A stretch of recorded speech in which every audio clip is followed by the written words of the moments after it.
Welcome to part 3 of the series where we're getting user input that's been verified in a console. Today we're starting using Lua. As you can see, we're on the Lua output here. I'll just go through how it works running it in the console. So it's asking what is my name. I'm just going to hit the enter key so you get the warning that that's not good enough. Let's try just putting FR in. Because I've set it so that it's a minimum of 3 and a maximum of 6 characters. Then it says try entering text between 3 and 6 characters. So finally we'll spam the keyboard and press it again. Text between 3 and characters. And now we'll just choose Fred. And there we go. We've got our name, and it's also been capitalized. As you can see, I put it in with a lowercase f, and it's come up with a capital F there. Next thing, it's asking how old I am. I'm just going to press the enter key. Again, it's telling me that's not going to work. I'll put 10 in as a word. Try entering a number. Let's put 8.5 in. Try entering a whole number. 8.5 doesn't work. Let's try 1. Number between 5 and 110. So we've pretty much covered all eventualities. Let's put I don't know, 64, that'll do. And that's accepted. So how tall are you? Again, enter key on its own does nothing. 10 does nothing. Let's try 1. Oh, that will accept that because it's set between 0.5 and 1.9 or 2.0, I can't remember. So let's try 3 meters high. Okay, no, number between 0.5 and 2. So of course we can put in a whole number, so I can put 2 in and that will be accepted. So let's put in 1.9 and there we are, that's accepted that. Do we like Python? I'm just going to hit the enter key. Again, it's telling me off. Let's put maybe. Only accepts yes or no. Okay, let's put yes. That'll do. User likes Python, true. Now we've got the menu facility where we've got a title up here which says what do you think of this utility. We've got 4 choices and we can choose one of the numbers here. So again, as you can estimate, if I press enter, that doesn't work. If I press 5, that doesn't work. So I'm really restricted to only putting in what. Well, let's try 10, of course.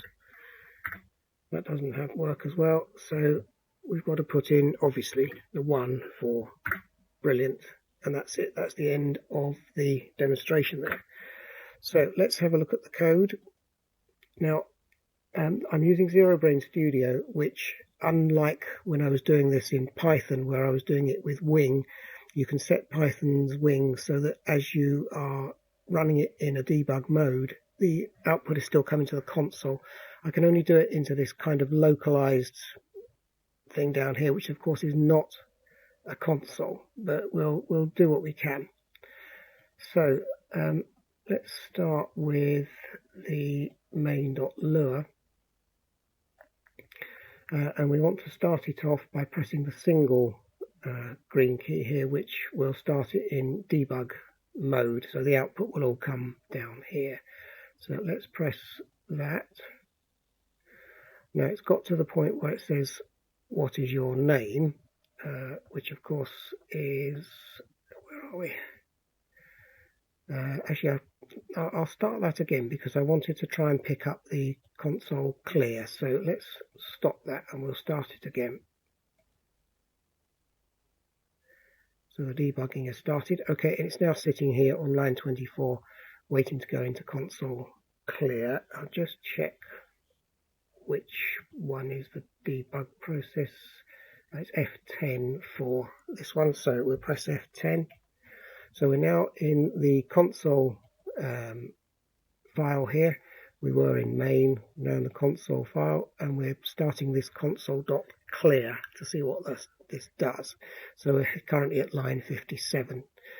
If I hover the mouse over console is console, it should say something. Let me just hit F10 again.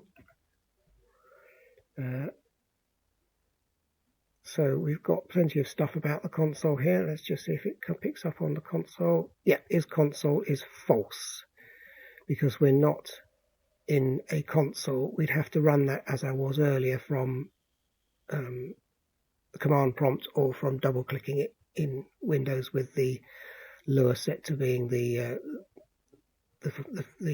program it opens in. So we're not in a console. So what it's going to do is going to add a series of lines based on this output down here to, if I can get to the console window height is 25, so it's going to add 25 blank lines here to move this console up, which we will do now if I press F10 again. So this is the add lines ones. Blank line is for use in a console. Let's just hit F10. So blank is a series, as you can see, of I think it's 80 spaces, which you can just about make out in the tooltip here. But we're not using that because we're not inside a console. So the current lines has not been set. So let's go F10 again. And we're now going to the current lines was supplied with nothing, and the number of lines is 25, so we want to add 25 lines to this. So we're going through a loop and we're going to print that blank string 25 times, and that will be the end of it. And then we'll end, once we've done that, if I press the green button, it's now returning the number of lines 25, which it's now produced, and that will have cleared this console down here. So we'll untick that, F10 again.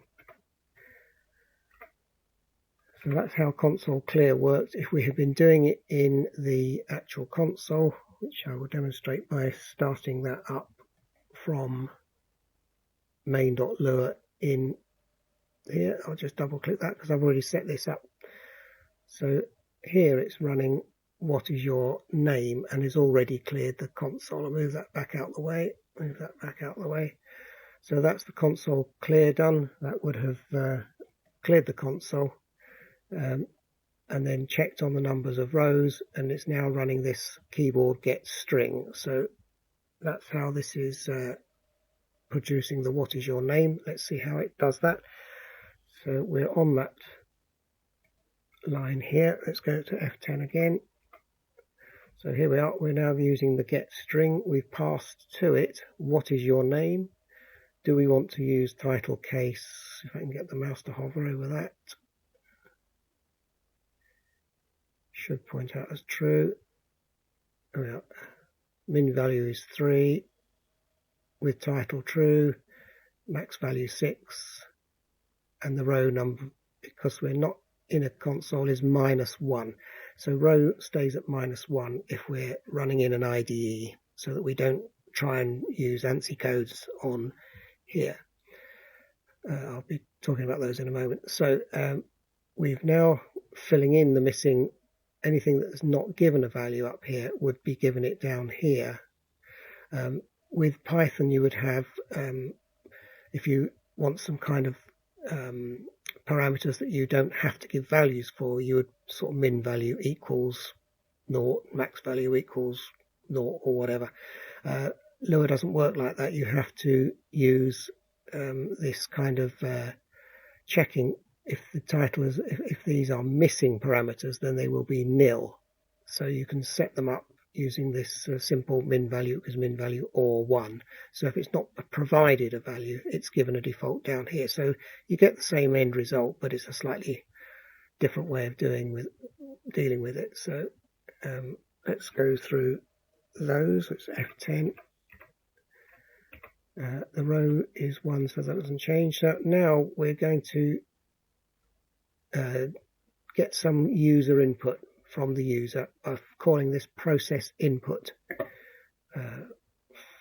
function here, which is this one up above.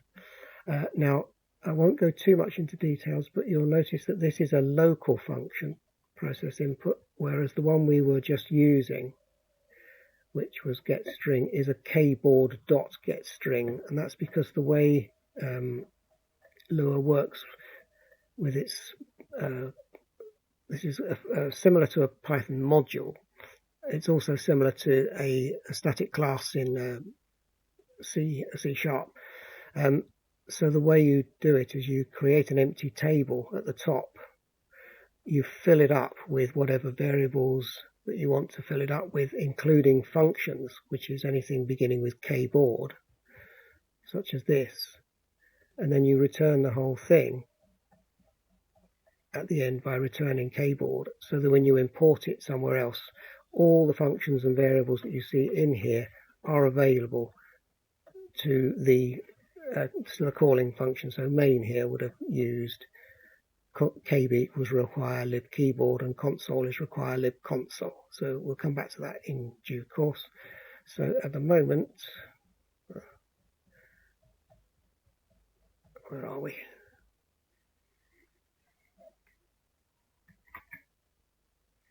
So we're about to call this user input here equals process input. So let's press F10.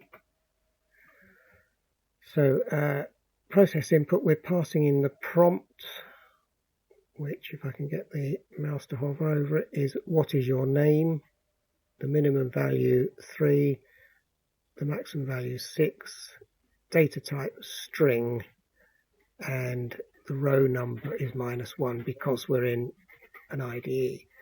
We've set up a couple of user variables here, valid input false, user input not given a value, but it will be a string. So let's F10 through those. So then it says while not valid input, which of course it isn't at the moment. We're going to loop through and get an input. Now, Python has an input function. C# has a console read and readline functions to get input in, but Lua has the io.read, which is here. So we'll be using those to get some input in from the user. The first one here is calling clear input field. Now, because we're not in a console, it won't actually do anything. So we can kind of skip over that. So I'll just show you briefly. We'll step into it initially. It says if the row is greater than or equal to 0, which it's not, so it's obviously going to skip that. So we're now on line 53 and we're out again. Then we're going to do io_write. This is similar to print, but it doesn't add a new line character. So this is very similar to Python's input, where you put the string that you want to put inside the input function here, and then add something to the end of it. So if I now press F10 to write this, you should see down here in the console the prompt plus that minus sign. So let's press F10 on here. There we go, and we've now got what is your name appeared down here. So it's now asking for an input. The next thing it's going to do is to use the io.read to get in whatever I type in down here and then trim it. So I will put a stop button here, and then I'll continue it so that I can type in and actually get this input in. So I'm going to type FR in there, and it's now back at line 97. It stopped there. So the user input is FR. The trim function is not a built-in thing with Lua. We've had to build that ourselves.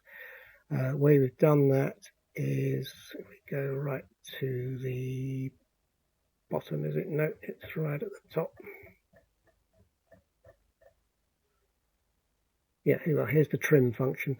So this is a kind of a DIY version of trimming away the leading and trailing spaces using this pattern matching here, which is quite complicated to understand, so I won't even try at this stage. But I found this online in the Lua users wiki, and it works a treat. So I don't even pretend to understand it. If it works, it works. So by putting string.trim here, we can then call the trim function as you just saw me doing so. If I can just get back to where I was. Is it process input? Yeah, here we are. As you can see, I've put it as colon trim. So colon is something unique to Lua. It's basically the same as dot trim, but instead of having to put IO read dot trim and then put in here the variable that I read in, it kind of infers that it's using whatever you've got from here is fed in to here. So I won't, it's difficult to explain how it works, but it does its job. It trims away any spaces that were on user input. We're now checking the data type, which is string. So we're on the right one. So we're saying if the data type is string, then we're going to check something out here. What we're going to check is whether the length, string length of the user input is 0 and the minimum value is greater than 0. Well, the minimum value, is 3. So obviously that is greater than 0. So this is not going to work. But anyway, let's see. Let's press F10. And it's jumped past that one because it didn't fit the logic statement in there. So we're now looking at if the string length is less than the minimum value or the string length is greater than the maximum value. Well, the string length is 2 because it's FR, and the minimum value is 3 and the maximum value is 6. So it should stop at this line here. So let's press F10 again. And it does. So we're now going to run this error message and pass to it the row number, the word string, FR, the minimum value of 3 and the maximum. So let's press F10 and we're now running this error message. If we don't supply the minimum and maximum values, they're given default values of 0. So let me see, we did actually supply them here, so that doesn't apply. So F10, F10. The message default is just given as just pressing the enter key or spacebar doesn't work. So that's the default. Then it's going to check the error type, which is string. So that is this first one it's looking at. So we should now jump into line 61, where it will ask us to try entering text between minimum and maximum values. So let's press F10. And sure enough, it's on line 61.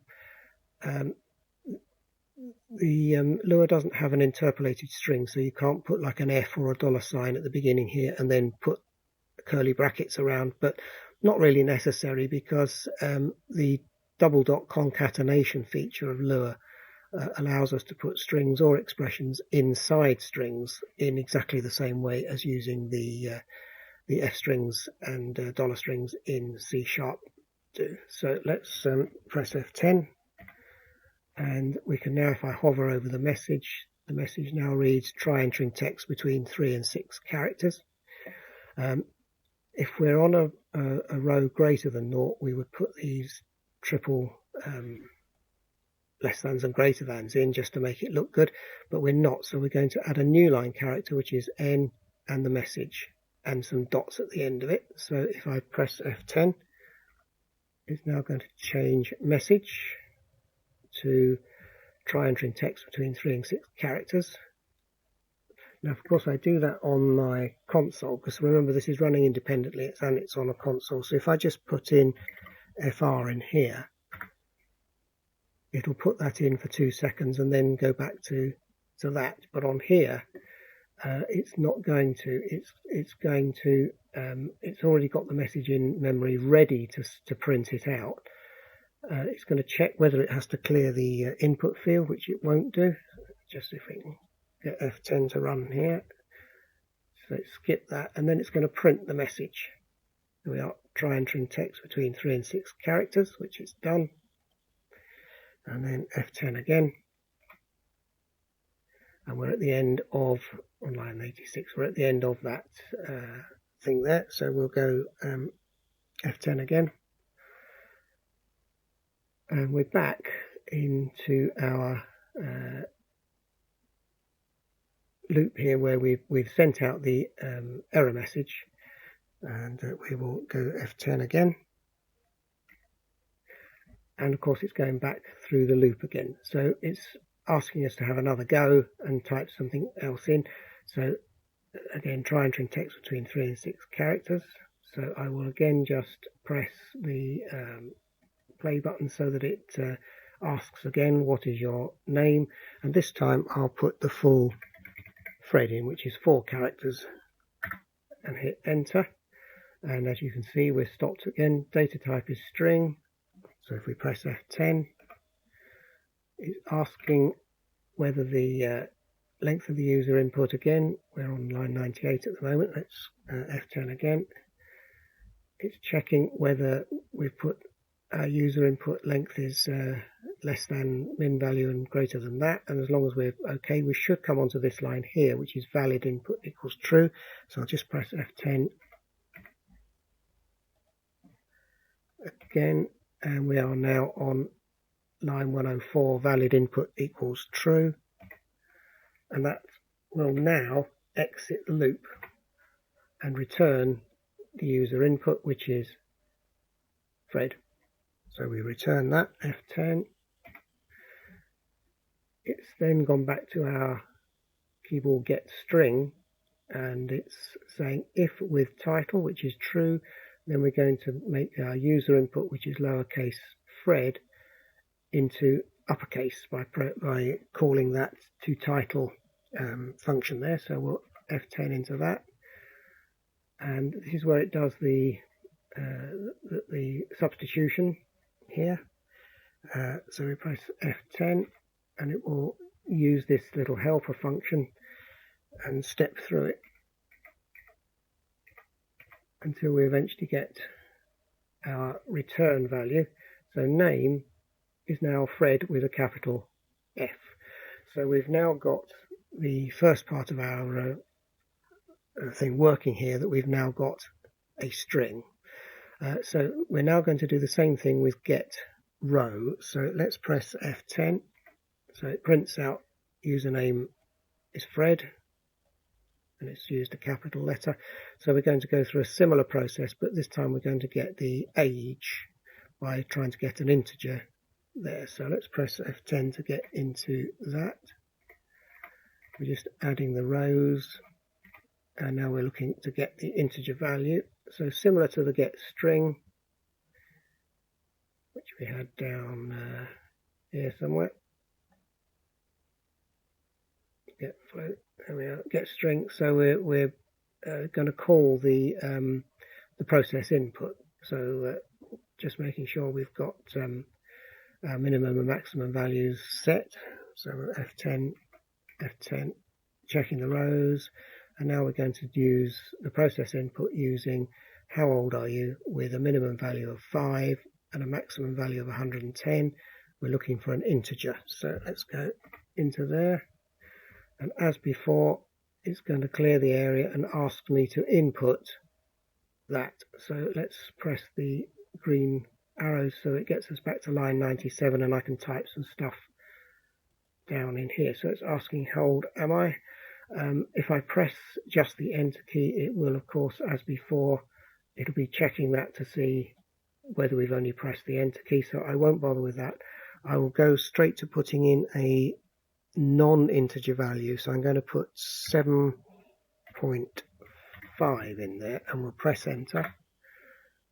So data type is int, and we're on line 97, so if I press F10, it's jumped straight down to line 108 because the data type is not string. Then it's going to check the length of the input, so it's obviously not naught, so it's going to ignore that. Then it will check out whether the data type is Boolean, and if it's not there, then it will be int or float, so we should end up on line 122. So let's press F10 again, Let's check that. We're on line 111. There we are. We're on line 122 down here. If the data type is int, then we're going to convert our user input, which has got 7.5 into a number. Now this will succeed. So if I press F10 again, we've gone through this, no errors were thrown, and user input is now 7.5. So if I go back up here to where we've got output was set to a copy of user input, output is, if I can get my mouse hovering over that, sit still, is 7.5 inside quotes. It's a string. Whereas user input down here has now been successfully converted. If I can get that to do its job, 7.5. There we go. So user input is 7.5. Whereas the output, if I can get that on there, is 7.5 in a string. So that's the difference. So it has successfully converted our string user input into a number user input. We can now move on. Let's press F10 again. So we're now going to check whether the user input is greater than the min and less than the max values. So press F10. And it's succeeded. We're now on line 130. So these two are okay. It's fine with those. Now the next thing it's going to do is to check whether the math floor of user input divided by 1. So if you math floor it, it's going to produce from 7. The math floor will be from 7.5. The math floor will be 7. User input is 7.5. So if the math floor does not equal, which is this sign here, the user input, and the data type is integer, then we know we've got an error because we have provided a floating point number, which is, although it's successfully converted to a number, is not an integer. So this is where it will call the error message thing with the row there. So if I press F10, as you can see, it's gone into the error message. The error type is not int, user input is 7.5, min value is 0, max value is 0. So we'll F10 through those. So we're now looking for the error type, which was not int, which is down here. So we should go into line 67. So let's go through those by pressing F10. There we go. So the message now is try entering a whole number, 7.5 doesn't cut it. So that's worked. It's got the message, and then it's going to print the message out, clear the input field, and then go back where we left off. So I'm going to hit the green key.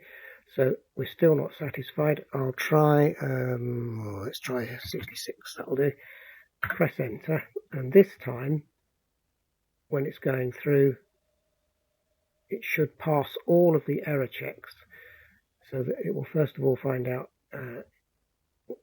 the data type is not string, it's not a boolean, so we're going to try converting the number, which we will succeed in doing because we typed in 55 or 65 or whatever it was, 66, and then we can check whether this value, once it's converted, can be brought back to a number. So if I go down to, let's just press F10, I think that will probably do it.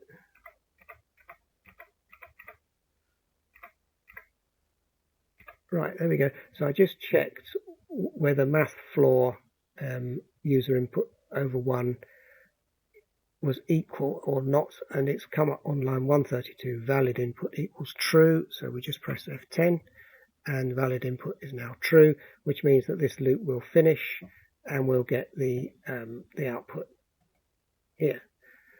So it's accepted the output there. I think I'll pause at that point because we're half an hour in, and so we've now done strings and integers, and we'll continue on the next part with floating point numbers, booleans, and the menu system.